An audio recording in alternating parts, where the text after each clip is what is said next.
All right, and welcome into the Fantasy Pros Fantasy Football Podcast. It's the Week 6 Key Questions episode where we'll break down the biggest fantasy football storylines for all 14 remaining games. I'm your host, Seth Woolcock, and back with me again are both mine and your friends, including the wily vet of the Fantasy Pros staff, who is so dang efficient at his job that he usually cuts out for 9 holes on Friday. Pat, how are you today, and are we once again hitting the sticks later on here? We are going to hit the links. Son is home for college break, so Nice. going to go out there with him and let him outdrive me by 50, 60 yards on every hole. And doing good. So I'm most efficient. Does that mean I average, 9.6 yards per assignment? Yes. Something like that. All right. Yeah, the keyboard, the words per minute is good with you, Fitz. So that's good. I'm a slow worker, so I don't think I'll ever be able to hit the links on a Friday, but hoping one day eventually we can get out there. We're also tapping back into the big and bold brain of a man who can't wait to get to the weekend so he can catch up on the new Love is Blind, Temptation Island, and of course the Golden Bachelor. He's Derek Brown. D-Bro, happy Friday, brother. I'm out. I hate reality TV, Seth. You know this. I hate it with a passion. Just give it a shot. Are you for real? That's how we're starting this show? That's how we're starting this show? Reality bro, come on. No, heck no. At least if we're going to go with something like, aren't you going to give me all your Jersey Shore quotes? Huh? No, I think I emptied the clip yesterday on the Twitch stream for that, so no Jersey Shore. Well, you got to show the quotes. good people your Jersey Shore tattoo. I mean, well, that might be on the OF later today. So FP Nice. at OF, keep that there. Only Fantasy Pros? Yes, exactly. Busy weekend for me as well. Breakfast with the grandparents tomorrow. Friends diaper party on Saturday as well, and then local watering holes on at night for my friend's band playing. Do you guys do diaper parties? Man, you got a full weekend. I know. Jeez. I know. Did you guys do Dance diaper card is parties full. when you had kids, or is that just like a young millennial trendy thing now? Trendy millennial. That's Okay. a millennial Pinterest, like, you got to celebrate every single thing kind of. I know, man. Like, I remember what gender reveal parties, like, started, like, all that kind of stuff, Yeah. like, started whenever I think we had our third kid. And my wife tells me about it, and I'm like, so we can't just, like, send a text? We can't just call people anymore? Like, wait, we got to have a party about it? Like, okay. Yeah, that's okay. It's basically a glorified reason to get together with your buddies and drink beer. Everyone brings a pack of diapers and a 30-pack, so it's, I'm That about works. it. Yeah, exactly.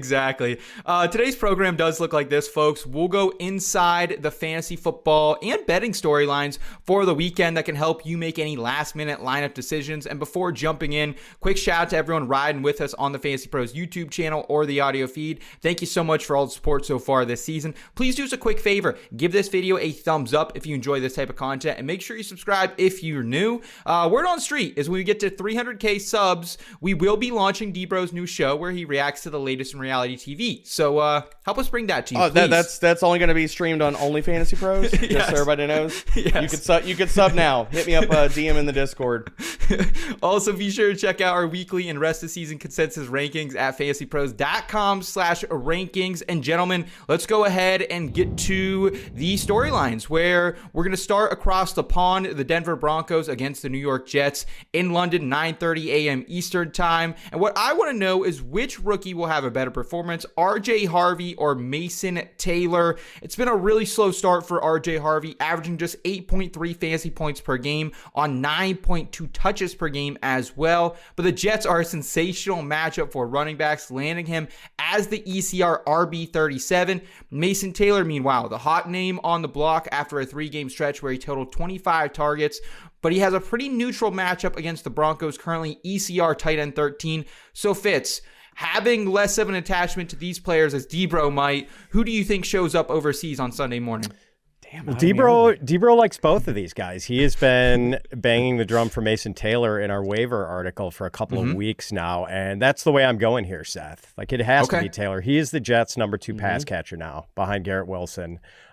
Taylor has 14 catches and 19 targets over the last 2 weeks. Garrett Wilson has something like a 30% target share this season, but Wilson is going to be seeing a lot of shutdown corner Patrick Surtain Jr. this week. That could mean Justin Fields has to go somewhere else with the ball, which could mean an abundant target supply for Mason Taylor. And I had hoped we were going to see a role expansion for RJ Harvey. He had a season-high 41% snap share in week 4, 18 touches, 98 yards from scrimmage, and a touchdown, and then big letdown last week. Harvey played 15 snaps for a 20% snap share, 7 touches, 30 yards. The usage spike in week 4 was just the result of a blowout. The Broncos beat the Bengals 28-3, and all of the Broncos' other games have been one-score games, and Harvey has not reached even a 1/3 snap share in any of them. Phew. Derek, what do you think here? We're picking between your firstborn, RJ Harvey, and your new adoptive son, Mason Taylor. I think I'm skipping the diaper party, man. No, dude, seriously, like, I'm going Mason Taylor. That's the easy call here for me. And, like, it's just RJ Harvey's just not playing enough. Like, we thought, like, he was going to get unleashed after the big game, and then Sean Payton goes back to the 3-man backfield, and it's Tyler Bidet cutting into RJ Harvey. Fitzy, I said it right that time. Cutting into RJ Harvey's playing time, and it's just tough to watch, man. Like, you can't score fantasy points if you're not on the field. Yeah. And he's not on the field. But right now I'm staring at a Hard Rock bet, the over 34.5, minus 115 for receiving yards for Mason Taylor. Give me that all day. And to Fitzy's point, it's not only the market share of targets that Mason Taylor has had for the last 3 games, it's also the matchup, man. Like, Denver's kind of neutral versus tight ends, but it's the coverage matchup. So they run the 9th highest single high rate in the NFL. Over the last 2 weeks, Mason Taylor versus single high, and this is not something that tight ends don't get targeted versus single high all the time. Like, that's not something that happens. Like, so I want to bring this up right now, but Mason Taylor over those last 2 games versus single high, 30.8% target share, 2.6 yards per route run, and he has a 33% first read share. So he's going to get used in this game. And I mean, guys, like, if it's not Mason Taylor overs that we're betting this week, every single week, the receiving yardage line, bet the unders on the wide receiver 1 and Patrick Surtain's shadow coverage. It just keeps paying, baby. It absolutely does. And sticking with the theme of tight ends, let's get to the 1 o'clock slate with the Arizona Cardinals at the Colts. Which tight end do you prefer this week and rest of season, Trey McBride or Tyler Warren? McBride currently is tight end 4 in fantasy points per game, averaging just over 12.5 points. Warren, tight end 3 in points per game, averaging 13.3. On paper, the Cardinals are a much more advantageous tight end matchup, but is that where you're heading, Derek Brown? So I could tell from Fitzy's sly grin, I know where he's going. I'm going to go Trey McBride. I know his role where we have other talented pass catchers with the Colts. I know McBride's role in this offense, and he's the unquestioned number 1. And has it been pretty? No, because Kyler Murray is not playing good football. Kyler Murray hasn't played good football. Might be out this weekend, 2 years. Yeah, so, I mean, this all comes down to its schedule. It is a definitive higher floor for targets on a weekly basis. Now, we can talk about the effectiveness of those targets and everything ad nauseum, but I'll still go to Lee McBride, although I will say the answer is really both. Okay, Fitz, Warren or McBride for you this week and rest of season? I love this question, Seth, and there is no way you could tell it was concocted by a Penn State fan at all. Yes! Out him, Fitzy! Out him, baby! Let's go! And it is a totally fair question. I mean, you mentioned Tyler Warren is averaging more fantasy points per game. And yes, I have been contending for a while now that the national Trey McBride lobby has been grossly overselling McBride's value.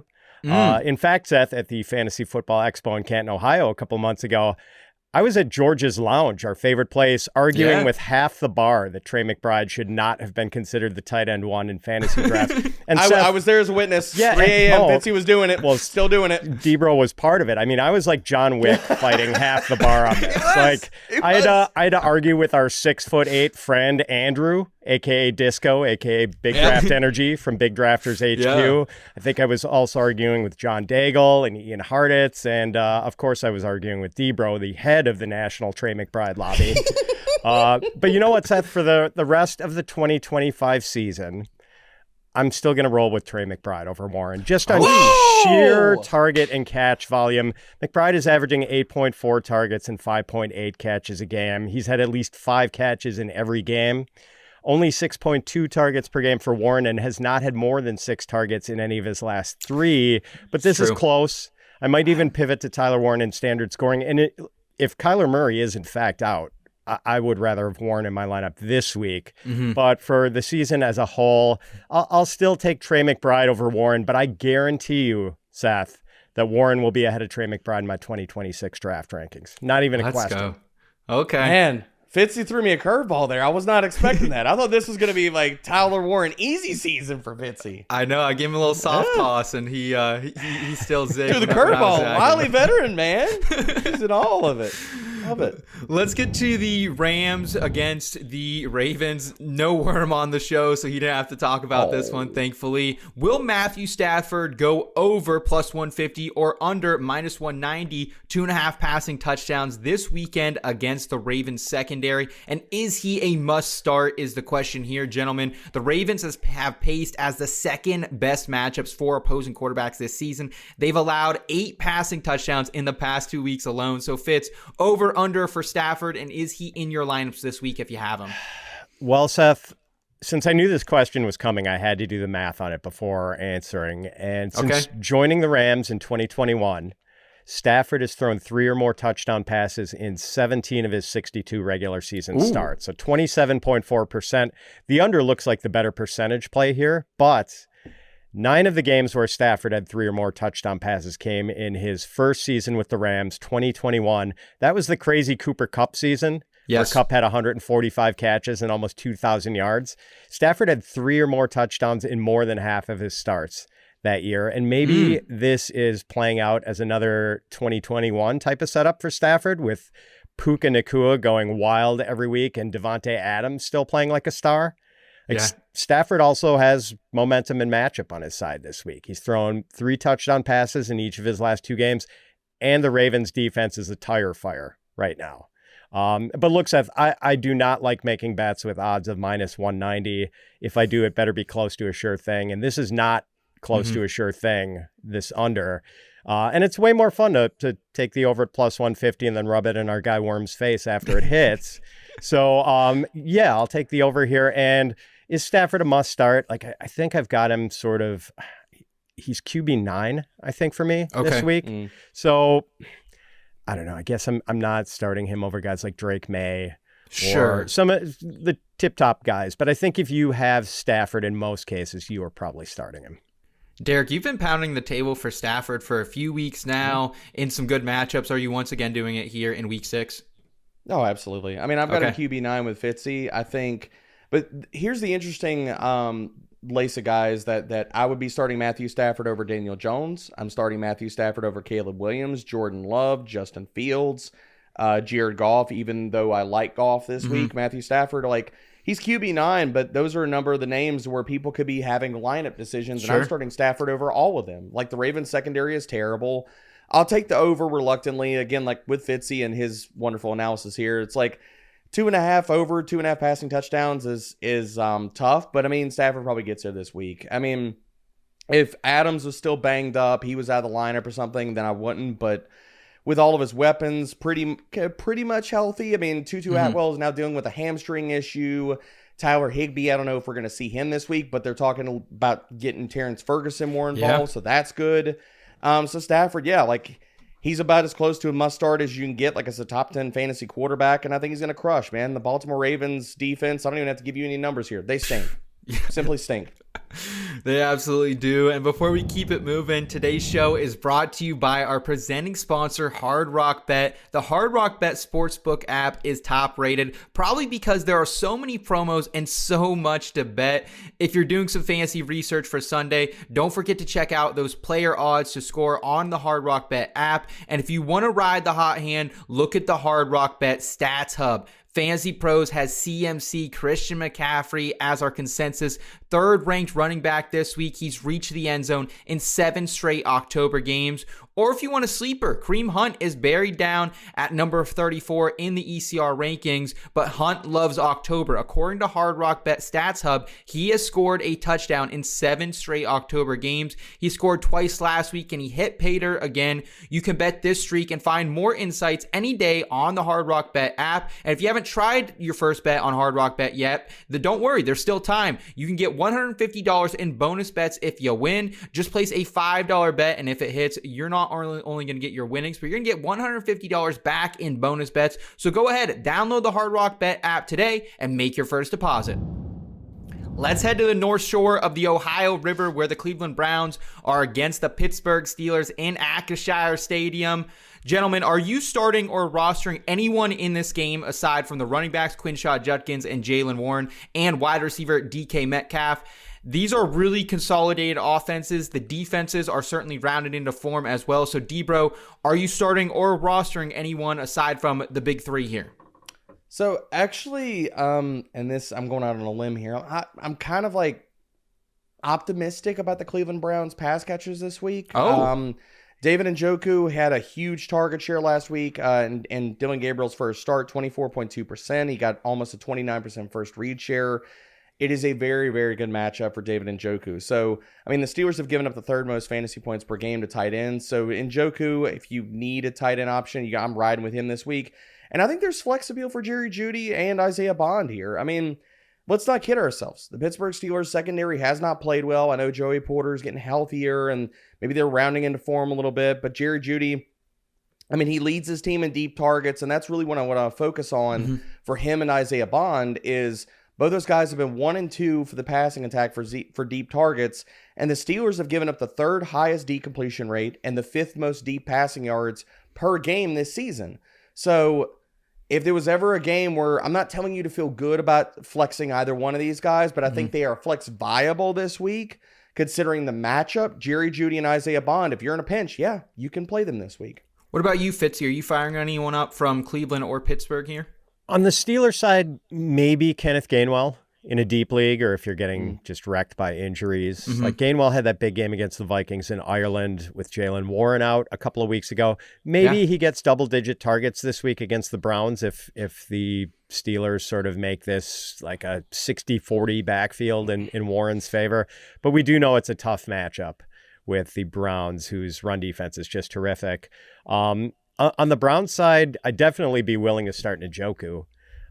6 catches for 67 yards and a touchdown on 9 targets in Dylan Gabriel's first start. And Gabriel targeted his tight ends 13 times against the Vikings last week, and his wide receivers only 10 times.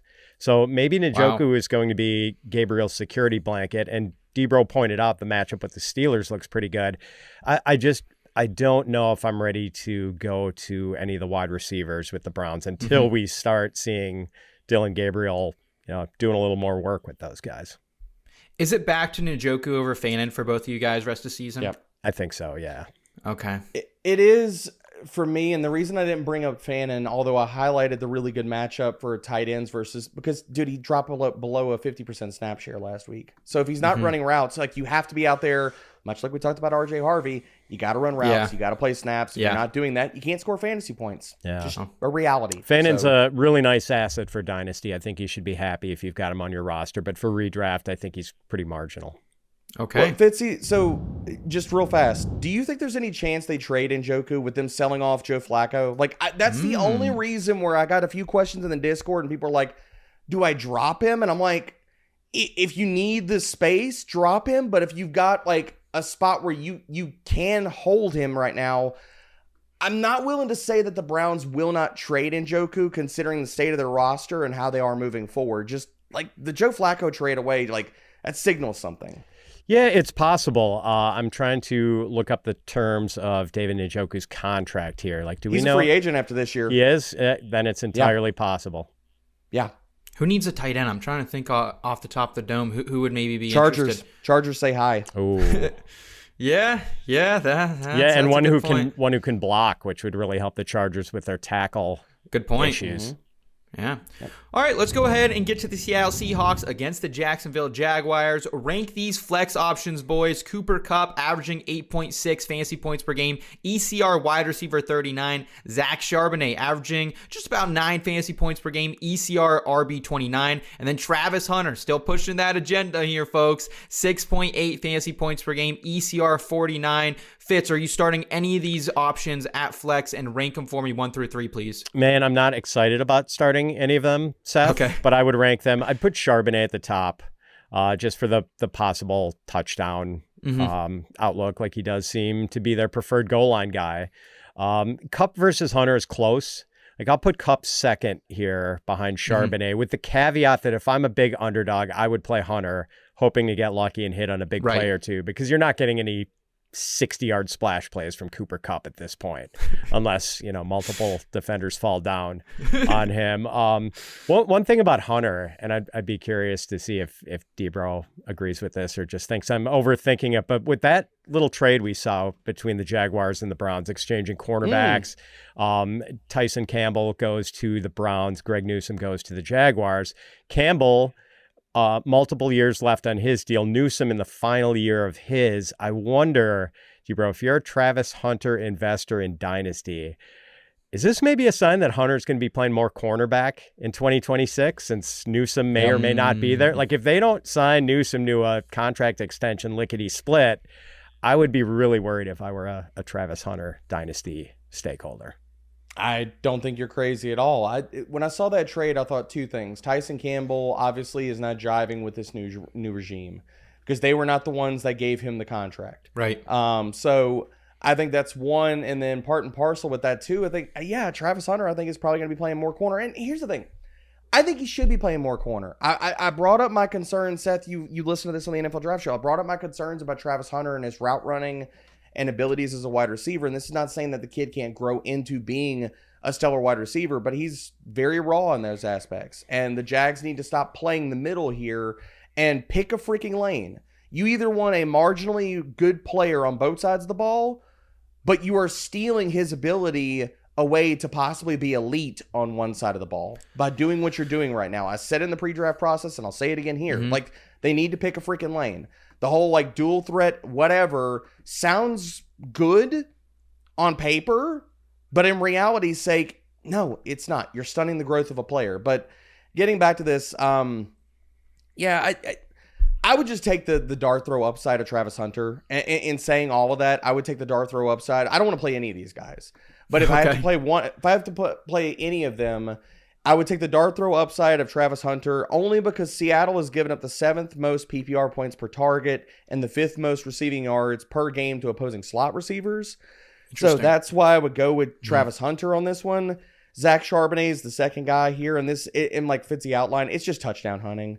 The matchup's not good. He gets a goal line toad and probably like 40, 50 total yards. You're getting double-digit points out of him, and I don't want to play Cooper Kupp. I mean, Seth, we talked about Cooper Kupp last week, and the matchup was fantastic for him, and he was good, but he wasn't great. Yeah, exactly. It was very much ish. Like, if you played him in a PPR league, you were like, okay, cool, that's wide receiver 3 flex-ish worthy, but do I want to play him in a bad matchup where the Jags have given up the 2nd fewest PPR points per target to slot receivers? Heck no. No.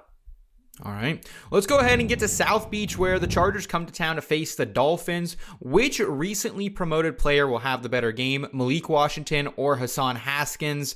Washington somehow scored more fantasy points in games with Tyreek Hill active than the 4-point stinker he threw out last week. He is now ECR wide receiver 52 after getting top 36 buzz a week ago. Haskins has now moved up to ECR RB 32 and likely going to garner the start here under his former college coach, Jim Harbaugh. Debro, do you have a lean whether it's Haskins or Washington who has the better game this weekend?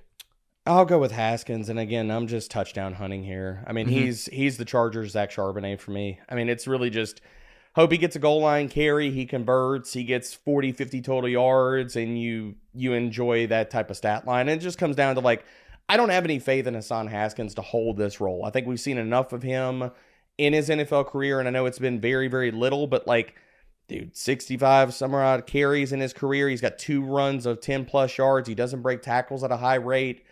I think until Amarion Hampton, if I want to bet on talent, I will side with Kamani Vidal here. But Haskins in this game, you're just praying for a touchdown. I'll go with him. What about you, Fitz? Yeah, I have to agree on Haskins. I think he's probably the guy to bet on in the Chargers backfield this week, and this is coming from a Kamani Vidal truther. Yeah, same. But, like, Haskins is the only Charger running back left on their team right now who was on the opening day roster. And as you mentioned, Seth, like, he played for Jim Harbaugh at Michigan, had 1,300 rushing yards and 20 touchdown runs in his final college season there.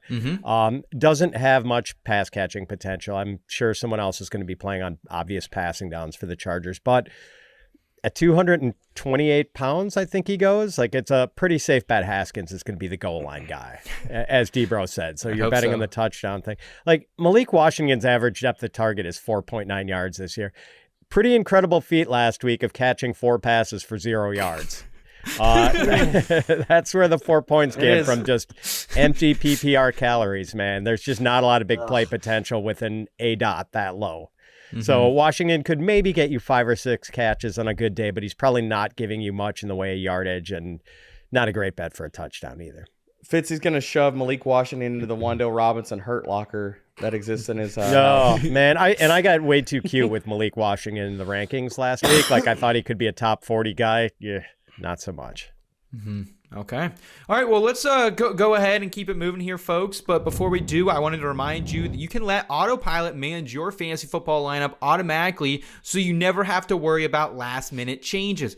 Auto swap inactive players to ensure your lineup is always optimized, even when you can't be online. Take control with the flexibility to approve lineup changes via email, or let Autopilot handle everything. Stay ahead with My Playbook Autopilot, available now for Fantasy Pros premium subscribers at fantasypros.com/myplaybook or on the Fantasy Pros app. Try premium for free by claiming your free 3-day trial of Fantasy Pros Premium at fantasypros.com/premium.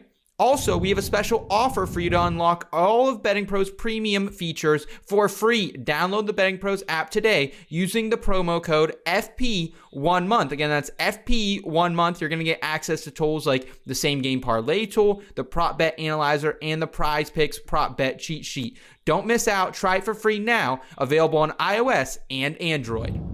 Let's get to some more 1 o'clock games here with the Dallas Cowboys against the Carolina Panthers. Is this the Tetairoa McMillan breakout game, and is he a must start? The Cowboys have been the best matchup for opposing wide receivers, allowing 45 points per game to the position, including an average of 2 receiving touchdowns. We have T-Mac currently as the wide receiver 11 in ECR. His prop bets include over-under 64.5 receiving yards, over-under 5.5 reception, and an anytime touchdown at plus 140. So Fitz, are you firing up McMillan and expecting this is where we see him come alive? He is a must start, and I do hope the matchup with Dallas helps propel him to a big day. But then again, 4 of the Panthers' 5 games this season, Bryce Young has thrown for fewer than 200 yards. So can't go all in, but I do feel reasonably good about McMillan going over 64.5 receiving yards. That's the prop I'd take here. What about you, Debro? I'm with Fitzy on all of that. I'm not touching it. Dude, when you get into the anytime touchdowns and they're like below like plus 200, plus 300, just count me out on them. I mean, the market's too much. Like, fine, we can use that and say, okay, I hope he scores a touchdown, but it's not something I'm ever going to bet. I'll take the over. I'm fine with actually taking the over on the 5.5 receptions and the receiving yardage market here. Just because of the volume, and the matchup is just absolutely fantastic for Ted. And the one other point I'll make here, Bryce Young has been horrible.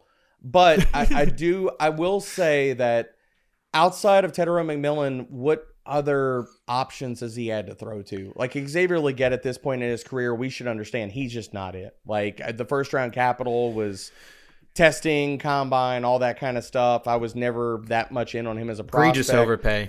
I mean, yeah, and Jatavian Sanders got hurt. Tommy Tremble is who he is. I think the one thing that could help Bryce massively, I think Jalen Coker is going to be back this week. Yep. And I think having another, like a valid number 2 receiving option next to Tetairoa McMillan can help McMillan and help Bryce Young and help this offense.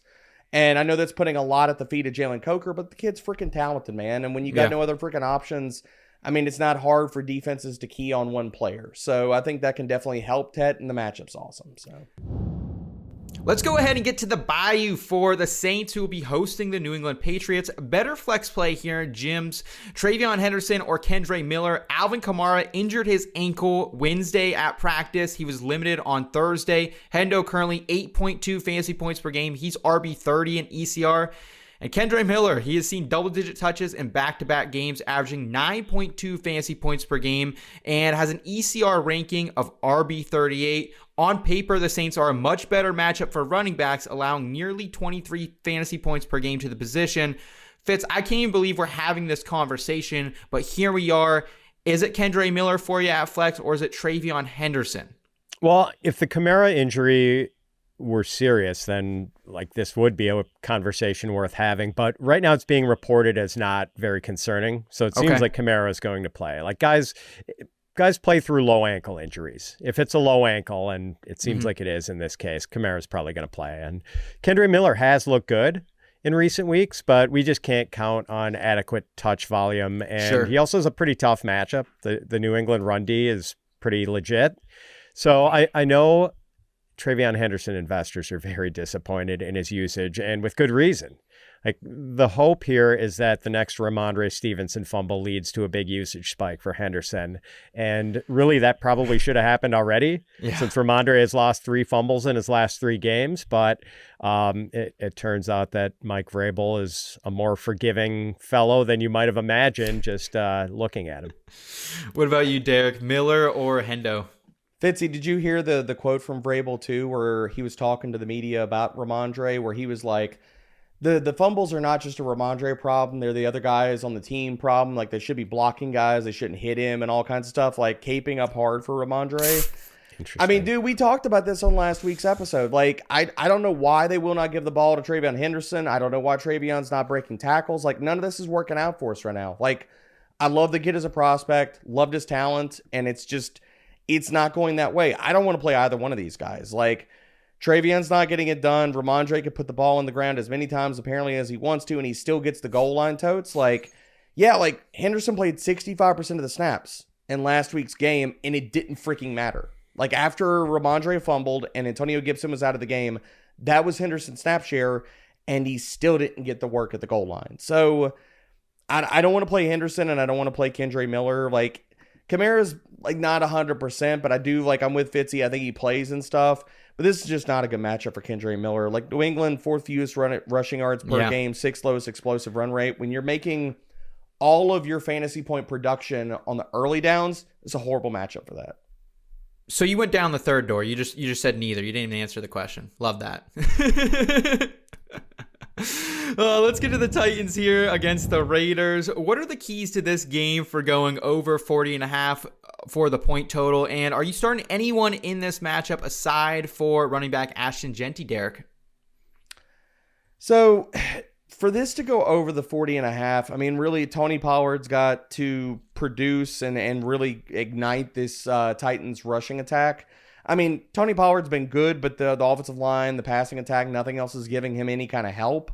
But look, the Raiders can't stop anybody on the ground. I mean, they're allowing the 12th highest missed tackle rate, 10th highest yards after contact per attempt. So Pollard's got to have a good day. I think that can happen.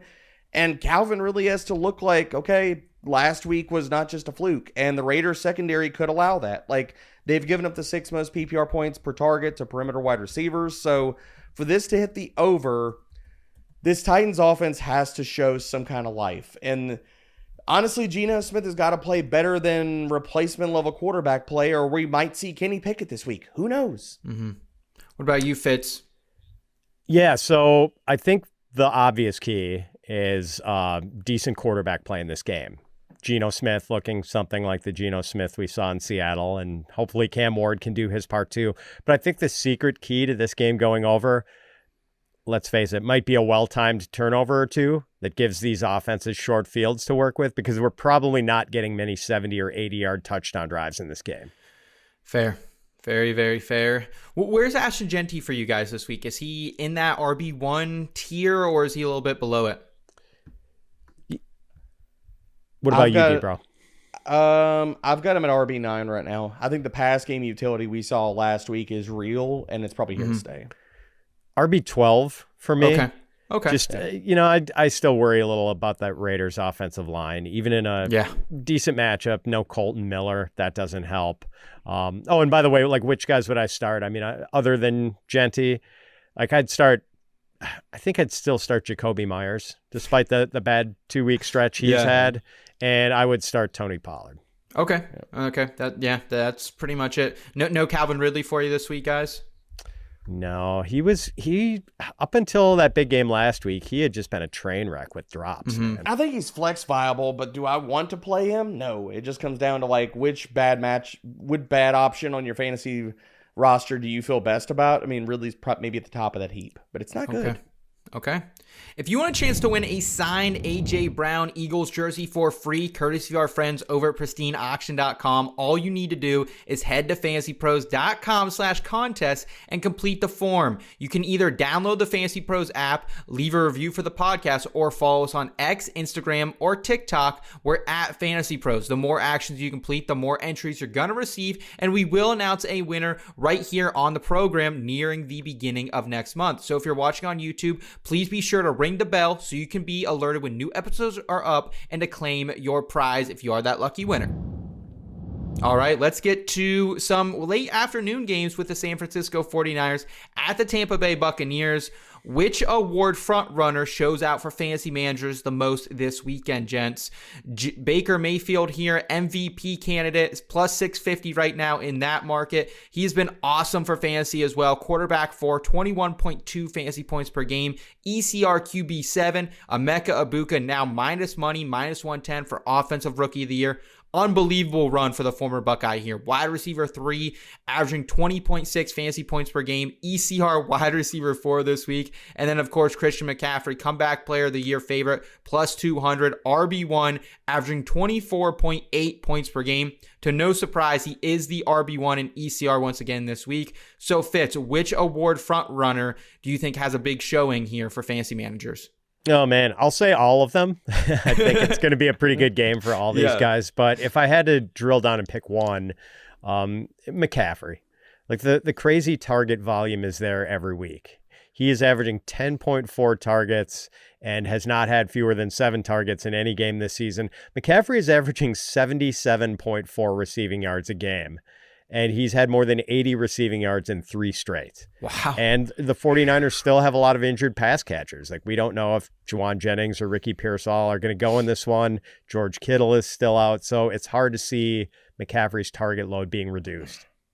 D-Bro, you said early in draft season that you're not playing to get second. You're not playing not to get last. You're playing to win. And that's why you were so heavy on Kamara in your pre-draft rankings. Is it still him here in week 6 that you think has the big game between himself, Mecca, and Baker? Yeah, I mean, I'll echo Fitzy here. I think all three of them have really good games. If I've got to pick one guy, I think it's Baker Mayfield, dude. I just think he's playing absolutely fantastic football. And for all of us, myself included, that said in draft season, and we're all like, oh, regression for Baker Mayfield. Baker Mayfield is spitting in all of our faces, dude. Like, he does not care. He's running. He's making huge plays. I mean, dude, he's willing this team to victory. He is playing with a chip on his shoulder, and it is so freaking fun to see, man. Like, I can't wait to see what this offense looks like with Mike Evans back in the fold, like him fully healthy and him and Emeka Egbuka, like at full steam. Woo, baby. So with Baker, the way that he is playing right now, 6th most passing yards per game. He's 2nd in hero throw rate. The 49ers pass defense also, they've got some holes in the armor here. They've given up the 12th most passing touchdowns and the 11th highest success rate per dropback. So I think Baker just keeps getting it done, dude. Baker keeps baking. I love it, man. He has become just such an, like, I don't want to call him an icon, but like he really is. Like, outside those like top quarterbacks in the league, there's no one better to root for than Baker right now. Dude, I love his interview, the quote that he gave this week when he was talking about, people were talking about his mindset early in his career versus now. And they were like, you know, it's funny, like when you win and you're more established and you're a veteran and you're playing well, how cockiness and all this kind of stuff gets turned into moxie, and then you got that dog in you. He's like, I've been the same player the entirety of my career. And I'm like, yeah, he has. And it's funny how the narrative switches. Never change, Baker Mayfield. Never change, baby. Let's go. Let's get to Titletown here with the Cincinnati Bengals on the road to face the Packers. Does Joe Flacco fix the Bengals skill players? That is the key question for this game. The Packers are a pretty neutral matchup for opposing wide receivers, slightly negative for running backs. Chase Brown, RB32 on the season, averaging just under double-digit PPR points per game. Jamar Chase, wide receiver 9 on the season still, averaging 17.4 fantasy points per game.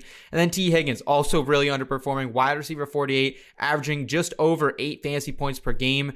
Derek, is Joe Flacco the key to fix the Bengals offense and skill players for fantasy? Hell no. This isn't the right Joe. This isn't the Joe that can fix that. Sorry. I've seen it out there like in the fantasy streets. People are like, oh, Joe Flacco riding in to save the day. And Would I'm it like, be Joe Rogan, Joe Pisapia? I'm like, what changes here that really makes people feel so good about Joe Flacco? The offensive line, or did they trade for 2 or 3 offensive linemen? Did I miss that news? No. Because did they get a new play caller that's actually going to do motion and play action and give the quarterback easy buttons? No. So they're not going to do all of that. No, Joe Flacco, dude. The magic that everybody clings to about Joe Flacco in a few years ago with the Cleveland Browns is gone, dude. It is gone. Amongst 40 qualifying quarterbacks, Joe Flacco is dead last in yards per attempt. He has the 8th worst catchable target rate. And now he's going from one team and the Cleveland Browns that allowed the 13th highest pressure rate over expectation to the Cincinnati Bengals, which have allowed the 4th highest pressure rate over expectation. And people think this is going to work out well. Mm-hmm. It's not. It's not. I don't feel any better about Chase Brown. I don't feel any better about T. Higgins. I don't want to start any freaking Bengal outside of Jamar Chase. That's how I felt then. That's how I feel now. No changes. Pat, you've been pretty adamant pretty much all season long that you don't think this Bengals offense can ever get right despite the signal caller just because of how bad that line is. Does that remain the case here with Flacco under center? Yeah, I mean, Flacco is just handling pressure so poorly, like this year and last year, really. And the Bengals have allowed they've allowed pressure on 27.6% of their dropbacks. That's the second highest rate in the league, behind only the Titans. Flacco, 5.1 yards per attempt, as G-Bro noted, 2 touchdowns, 6 interceptions, passer rating of 60.3 before being benched, which is like, that's the kind of passer rating you get when you just spike a ball in the dirt. So Debro asked, though, what's the one thing that has anything changed for Flacco? I guess the one thing you could point to is that instead of he's swapping out Jerry Jeudy and Cedric Tillman / Isaiah Bond for Jamar Chase and T. Higgins. So, I mean, that's the one shred of hope you're clinging to if you drafted Jamar Chase or T. Higgins, that, Flacco shows out a little bit more with an upgrade in pass catchers. But I mean, as far as something to cling on to, it's basically like the piece of wreckage that Rose was clinging to at the end of Titanic. It's like there's not much here, and things probably aren't going to go well for both of the people clinging to that wreckage. Jamar Chase is not letting anybody else on that table. I'm just telling you. Yeah. I'm specifically concerned for T. Higgins just because his ADOT is so high, and I don't think Flacco will have the time to get the ball down to him deep. Like, why don't they ever do any design plays for T. Higgins, like, closer to the line of scrimmage? I get that he's like a downfield option. Because it's but like freaking Zach Taylor, dude. He's horrible. He's horrible. Joe had a really good call, and I want to get y'all's thoughts on this. Joe Brady is the next coach for the Cincinnati Bengals next year. That would be fun. Reuniting with Joe Burrow. Dude, I would be so in for that next year. Oh my gosh. I'm here for it. That'd be interesting. Let's go ahead. Let's get to Sunday Night Football. Detroit Lions against the Kansas City Chiefs. Carrie Underwood, I think she sings that song. Is that right?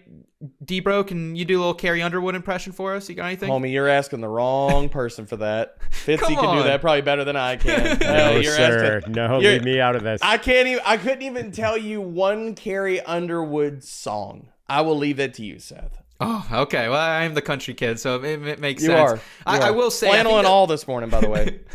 What was for that? everybody watching on YouTube. I said flannel and all for everybody watching on YouTube. It's chilly out here. It's chilly out here. I will say, I think the Thursday Night Football song is my favorite with Chris Stapleton and Snoop Dogg. I think that one gets my 101 of the intro That is songs. such an odd mix. I've never heard it, but good lord, You that haven't sounds heard like it? It's good. I think that sounds like such an odd mix. That's like if you put T-Pain and Rob Zombie together. Like, what are we doing? What? Pat, have you heard it? Do you like it? I've not. No, I've not. I'm anxious to. It's not bad. I'm glad Pat's anxious too. I'm fine to never hear that in my life. I'm good.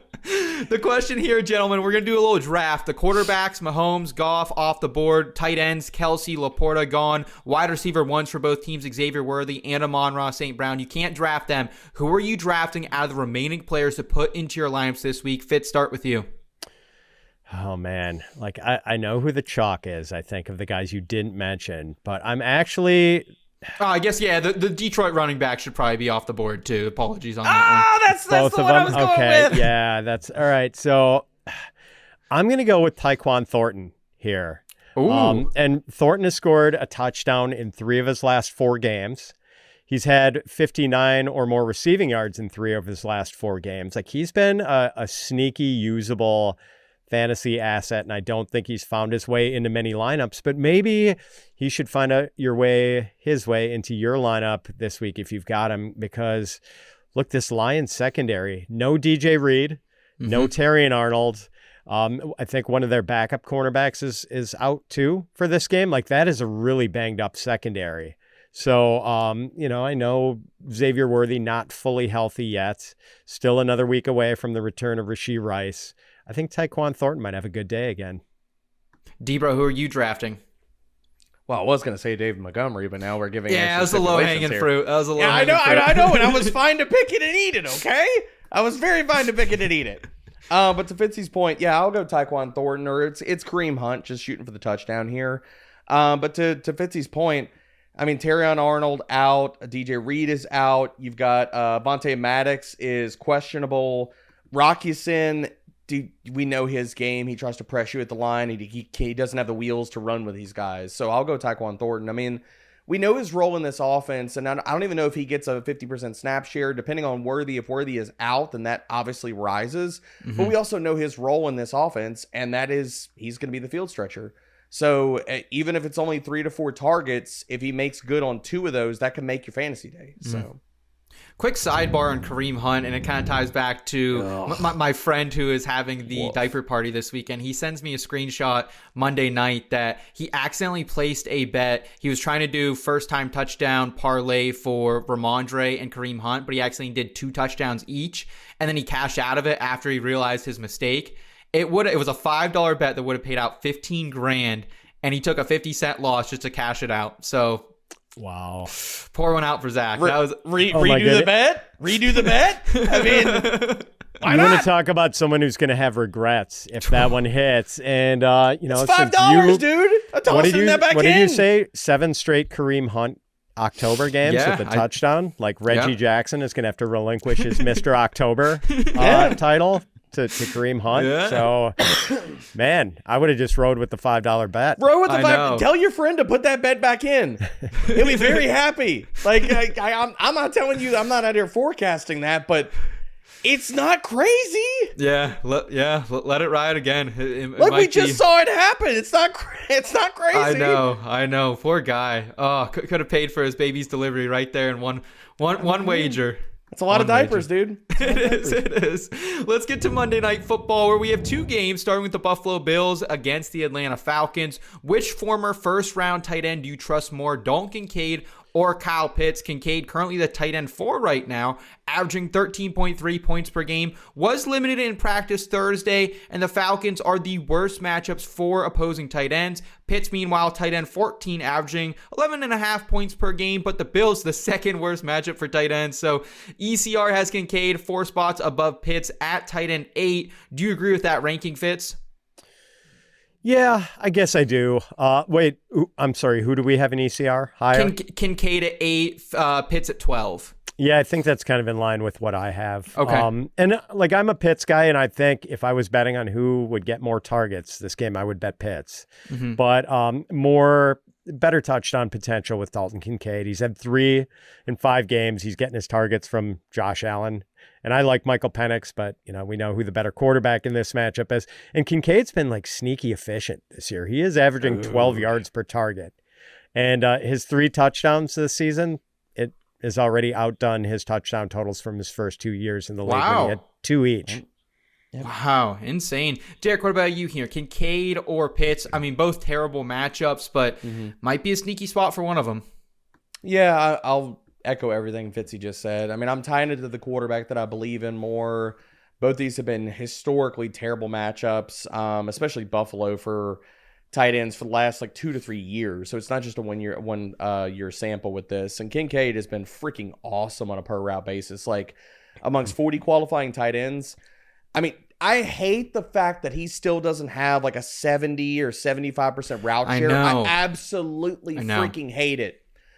But the other point of this is we are seeing a breakout season from him, even in limited capacity. This is a massive breakout season for him. Like amongst 40 qualifying tight ends, he's 4th in target per route run rate. He's 2nd in receiving yards per game, and he leads all tight ends in yards per route run. So I'm just going to go with quarterback play, efficiency. He's on a hot streak. I've got him at tight end 9 for the week. Just other guys splitting matchups and stuff like that I like. Fitzy, where do you have Kyle Pitts ranked this week? Because I don't have him inside of my top 15, I think, or I'm bumping him down, dude. Yeah, I mean, you make a good point about the matchup. The Bills have been pretty tough on tight ends. I've got him tight end 11, but I've got him right ahead of Darren Waller, whose matchup I also hate because he's going to get a lot of Derwin James this week. Yep. So, question, would you play David Njoku or Kyle Pitts? I've got Njoku ranked higher. Juwan Johnson or Kyle Pitts? Oh, Kyle Pitts, come on. I know you're Juwan Johnson hate. I know it. I'm going to go with Juwan, but I think it's close. Even with Taysom Hill back, I don't know. Taysom Hill's not playing any snaps. Foster Moreau. Yeah. He's not playing any snaps either. I love how I was 1 year too early with your hate. on Kincaid, man. I had Kincaid everywhere last year. I was so bullish on him and just wasn't seeing the field enough. But dude, I've tried to trade him away in our Dynasty League Fits so many different times, and every time I put him on the block, it's like crickets. They know. I'm like, okay, fine. I guess I'll keep him. Yeah, we need the other tight end there out of the mix. I feel like for him to really not cast to go for him to ever. Well, be it's not even been Knox. The problem is Jackson Hawes is so Hawes. freaking good. They've been running so much 12 and 13 because Jackson Hawes is as a rookie a top 5 run blocking tight end in the league. And I know that sounds crazy, but he has been freaking awesome. I love Jackson Hawes, man. You know me. I'm a big Georgia Tech guy. So anytime you can get someone like that in there. Is there any collegiate program you're not you're a big Penn State guy, you're a big Georgia Tech guy, I would say you're like those a are my secret two Georgia favorite. guy. I also like Toledo. So yeah, as long as you don't like Maryland, it's okay. No, never. I don't like any other Big Ten schools. Love you, Worm. Let's round it out here with the Chicago Bears against the Washington Commanders. The second and final Monday Night Football game kicks off 8:15 p.m. Eastern Time. Does the Jacory Croskey-Merritt train, the Bill Croskey-Merritt train, keep rolling here, coming off a career high 27 fantasy points? And where are you ranking him this week in a matchup against a defense allowing the 4th most fantasy points per game to the opposing running backs? Derek Brown, let's start with you. I want to bury the lead. I want to hear Fitzy's thoughts on this before I weigh in on this. Okay. I want to hear Fitzy because Fitzy, I've been season of Bill. I loved him as a prospect. I loved him way back. So I will admit maybe there's been some bias for me, but I love the talent. I love the kid. I want to hear Fitzy's take before mine because I'm going to love him. So, all right, I'm not anti-Bill. No, I'm not saying you're anti-Bill, but okay. You are a more even-keeled person. Everybody knows. Right. I like my guys and I'm aggressive on stuff. So, yeah, I mean, I do like him this week. I've got him RB17. Okay. So, the Bears are giving up the 4th most fantasy points to running backs. Chris Rodriguez is banged up, might not play.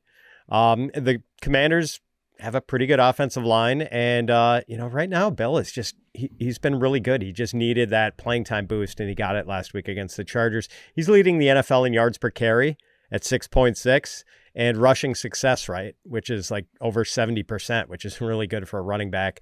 He even gave us a little bit of pass catching productivity last week against the Chargers, which is really encouraging because that's the one thing we thought that maybe he wouldn't give us at all. So yeah, RB17, and that might even be a little conservative. Derek, where are you at on him right now? If Fitz is RB17, I have to imagine you're at least up in that 15 range, maybe?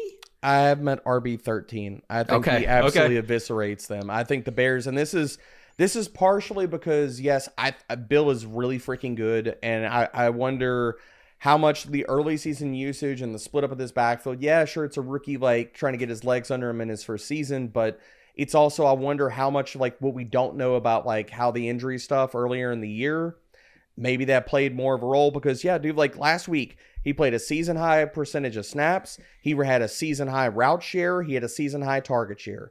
I think all of those things are here to stay. The Bears cannot stop anybody on the ground. Bill is arguably one of the most efficient running backs in the NFL, 47 qualifying backs. He's second in explosive run rate. He's third in yards after contact per attempt. We all saw Ashton Jeanty, and the fact that the Raiders do not have an offensive line not matter when Ashton Jeanty dropped 3 touchdowns on their head and looked like the stud we all knew he was. Bill is going to gash them this week. Chicago has given up the second most rushing yards and the highest missed tackle rate in the NFL. He is going to go wild. I've got him at RB13. Awesome. Well, great stuff today, gentlemen. That is going to do it for us on this episode of the Fantasy Pros Fantasy Football Podcast. Please comment down below your answers to any of these burning questions. And while you're here, make sure you're smashing that like button and subscribing to the channel if you're new. For my friends Pat Fitzmaurice and Downtown Derek Brown, I'm Seth Woolcock. Take care, y'all.